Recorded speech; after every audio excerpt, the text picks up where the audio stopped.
Hi guys, it's Sarah again, and right now we're going to talk about DNA structure and replication. Now, this is going to be a video that's a little on the longer side, so bear with me, settle in, maybe get some snacks and some water. I have my water and my chicken nuggets here myself, so just get ready to learn a lot about DNA together. So let's get into it. First, let's go through our objectives. So, by the end of this presentation, you will have learned about the structure and purpose of DNA in our bodies. You will have discussed the controversy around the scientific discovery of DNA structure, and you will have studied the DNA replication process and its roles in mitosis and cell repair. So, first off, what even is DNA? Just a quick reminder, make sure you take notes on whatever the magnifying glass is next to. So, what is DNA? DNA stands for deoxyribonucleic acid. The D is for deoxyribo, the N is for nucleic, and the A is for acid. I'm not going to go into the meanings of each one right now, but if you would like to learn about it, please just let me know in a live session or under this video, and I will gladly explain it to you. So why is DNA even important? Well, as you know, it's the genetic code providing instructions for us. It's what makes me, me, and it's what makes you, you. It is the blueprint for our bodies. Every single person has different and unique DNA, except if you're an identical twin, but that's an anomaly. DNA gets translated and transcribed into proteins that express themselves and give us traits, like how melanin gives you my hair color or maybe my eye color. So where is DNA even located? Well, it's in the nucleus of all of our cells. The nucleus is kind of the heart and soul of the cell, and DNA is in every single one. In the nucleus, it's tightly folded into chromosomes using histone proteins. Now, if it was not folded, it would be 2 meters long. For reference, I am around 5'3", which is 1.6 meters. 2 meters is just about 6 or 7 feet. So that's a lot, right? If it was not folded in those chromosomes, it would take up way too much space in our body, which is why we use the histone proteins. Now, humans have 46 chromosomes, 23 from their biological mother and 23 from the biological father. If you have any more or any less, you have a chromosomal disorder. For example, if you have any friends or family members who have Down syndrome, that's when you have one extra chromosome, when you have 47 chromosomes, and that can lead to some problems. So you want to have exactly 46. So let's talk about what DNA is actually made up of. DNA is made up of 3 different building blocks: sugar, the phosphate, and the nucleotide bases. Now, the sugar in DNA is called deoxyribose. In words, if you have the suffix OSE, that usually means sugar. For example, in glucose and in high fructose corn syrup. So in DNA, sugar is deoxyribose. Then, along with the sugar is a phosphate, which is a phosphorus surrounded by oxygens. And together, the sugar and the phosphate make up the backbone, which DNA is kind of like a ladder shape, so the backbone would be the sides of the ladder. Finally, we have our nucleotide bases, and those are going to form the rungs or our stepping stools in the ladder. And together, everything comes together in the shape of a double helix, which you can see on the bottom. It's kind of like a twisted ladder. You take a ladder and you just twist it. That's a double helix. Now, it's important to note that DNA actually does not run parallel. It doesn't run like this. It actually runs like this. And it'll make more sense when we talk about the backbone. But this is so that all the bonds are stable and they stay stable as DNA moves around in the nucleus. So now let's talk about how the DNA structure was actually found. So in 1953, James Watson and Francis Crick, 2 scientists from the UK, they published a paper called The Molecular Structure of Nucleic Acids. And that was a revolutionary paper. People all over the world had been looking for the structure of DNA, and they had finally found it and had evidence to back it up. This picture right here was revolutionary. It was what actually built their paper. It was like the main piece of evidence. It doesn't mean a lot to us, I know. Kind of just looks like an X, a blurry sort of X with like lines on it. But to an experienced scientist and crystallographer, this is a very clear picture of the double helix structure of DNA. They ended up getting a Nobel Prize for it and tons of scientific acclaim. But what people didn't know is that they actually stole that picture from their colleague Rosalind Franklin. She's the one that took the picture, and they stole it from her and published it without her consent and without giving her credit. This is an important reason why now, especially, we make sure that we give credit to those we use information from and make sure they have their consent when publishing it.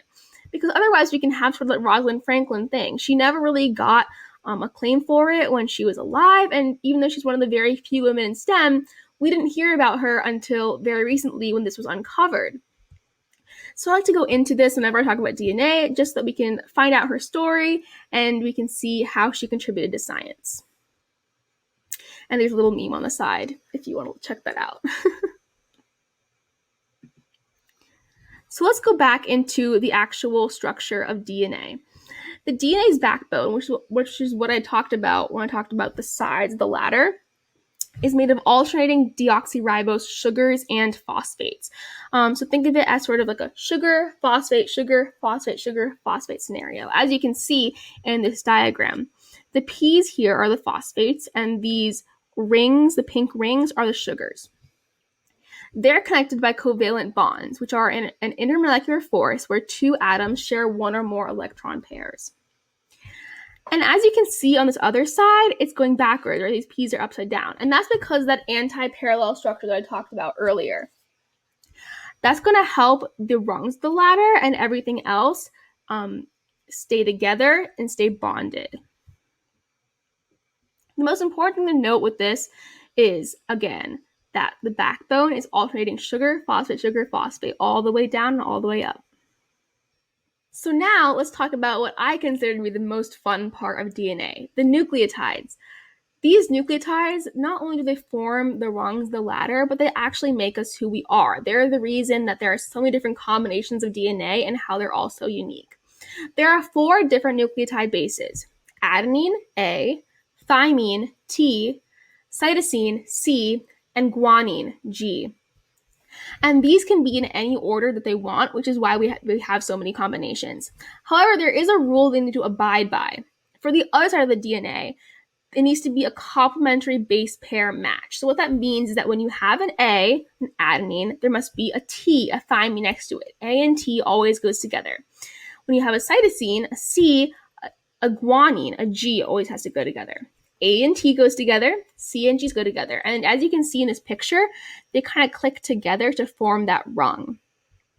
How I remember this in middle school and high school is I thought about alligators have teeth and cows eat grass. A's and T's go together and C's and G's go together. So if you're having trouble, that might help you remember it. Alligators have teeth and cows have grass. Together, these bind to deoxyribose sugar on each side of the backbone. So they don't connect to the phosphate directly, they connect directly to the sugar. Now let's talk about DNA replication. Now, it's important to note that DNA replication and DNA duplication are different things, even though they kind of sound the same. Replication happens in your body. It's what happens naturally as your body grows and as cells divide. However, DNA duplication is something that's more man-made. Whenever we find DNA at a crime scene, we use duplication to actually make more of it. We don't use DNA replication. So DNA replication is what happens in your body, and DNA duplication is more synthetic. But before we talk about DNA replication, we have to talk about mitosis. So mitosis is why our DNA replicates. Mitosis is cell division, which results in 2 identical cells. The reason we have mitosis is because, of course, we're growing, right? So our cells need to divide sometimes. And also for cell repair. If a cell dies, it needs to be replenished. What I want you to take away from this slide is the order of the phases that have to do with mitosis and the important fact that I'm going to point out in just a second. So here we have the G1 phase, and for the G1 phase, the cell is enlarging as well as its DNA contents. It's getting ready for the S1 phase, and here's the important thing that I want you to keep in mind. The S1 phase, that's where the DNA is going to replicate. As you can see, the chromosomes here are being replicated into sister chromatids over here in the S1 phase. So that's what you want to write down. The S1 phase is where DNA replicates. Then it goes through the G2 checkpoint, and once it passes that checkpoint, that's a milestone for the cell to say, okay, now we're going to split. If they don't pass that, it's not going to split. If they do get past it, 100% it's going to split. Then they go through the M phase, or the mitotic phase, which is what happens when your cell actually divides and goes through the phases of mitosis. It's going to divide into 2 diploid cells right here, and then we have the G0 phase. And then the whole cycle starts again. So for our cells to keep doing this, because it does this constantly in our body over and over again, we need to be able to replicate our DNA easily and quickly. Which leads us into this. Now, there are a lot of big words on this slide. Do not worry. Let's take it one at a time. The first is semi-conservative DNA replication. I'm moving myself to the middle of the slide here so I can show you this diagram right here, which is original DNA. Let's say that I want to replicate some DNA. Let's say I want to replicate this DNA specifically. This is 2 purple pipe cleaners that I twisted together. If I want to replicate this, I'm not going to say, oh, okay, here's my old DNA and here's my new DNA. It's a yellow one. This is not how replication happens in the body. Instead, what's going to happen is you're going to take one of your old DNA and actually it's going to split to form 2 separate halves of DNA, which will then be completed by some enzymes. So as you can see, it's half of the old DNA and half of the new DNA instead of completely old and completely new DNA. If you have any questions on that, just ask me in a live session or even put it down in the comments and I will answer right away. So now let's talk about how the replication actually happens in our bodies. To do this, like I said before, we need enzymes. Now, you know something is an enzyme by if it ends in ASE. So sugars are OSE and enzymes are ASE, as you can see in the words that I have over here. So the first thing that's going to happen is we're going to have helicase, which unwinds and unzips DNA into a replication fork. As you can see in this diagram right here, this blue triangle is the helicase. So let's say this is our DNA that we're trying to replicate, okay? The helicase is actually going to unwind and unzip, breaking apart those bonds between the nucleotides to form a replication fork like this. So it's going to have the 2 sides that are exposed. Then we're going to have topoisomerase, which is another enzyme, to stabilize it. Otherwise, this DNA, it's all loosey-goosey, it's all squishy, and it's going to move everywhere. And we don't want that to happen. We want to keep it stable so replication can actually carry through and do it correctly. So this topoisomerase, which is in the diagram, it's this green donut over here. It's going to form a ring and kind of hold this in place and just stabilize the replication fork so that the DNA polymerase, the next enzyme, can come in. The DNA polymerase is going to come in and take loose nucleotides and match them up. So let's say it's right here on our DNA. It's going to say, okay, this is an A, and I know that a T matches up with this. I'm going to grab a T, I'm going to put it on there. Okay, next is a C. I know that a G matches up with it. I'm going to take a guanine and I'm going to put it on there. So it moves down the strand and continues to do that. And so that's the one that's actually going to synthesize the new strand. So helicase unwinds and unzips. Topoisomerase makes sure everything stays in the same place and stabilizes it.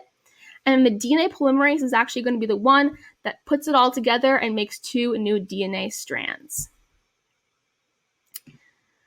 Now, why are we even learning about this? Well, as you probably know, suspects leave traces behind of their DNA at the crime scene, especially because it's so easy to do that.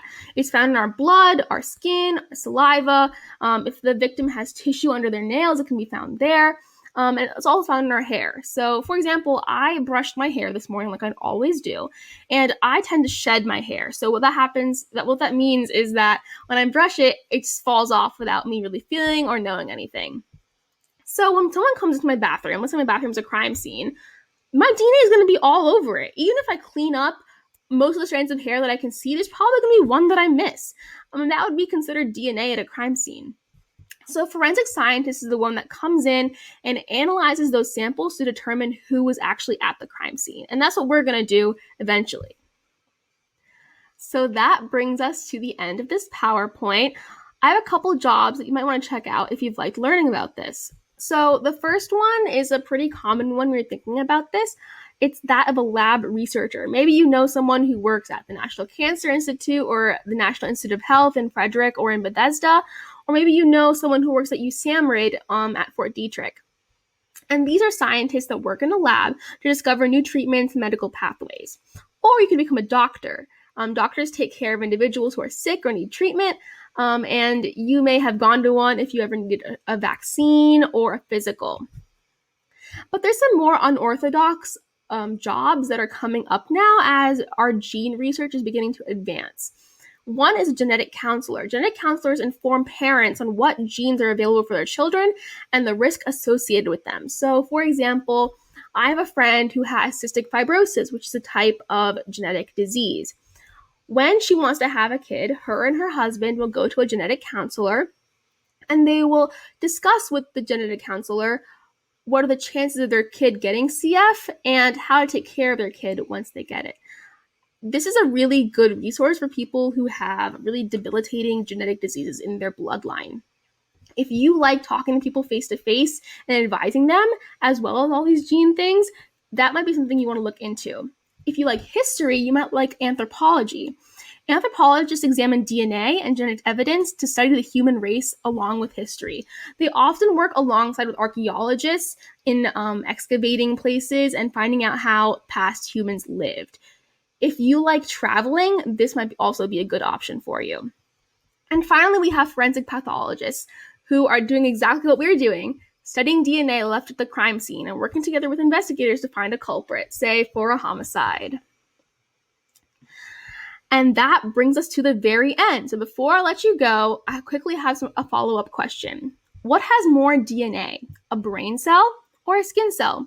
Think about it, and I'll give you the answer in the lab video that's coming up next. I'll see you then. Take care.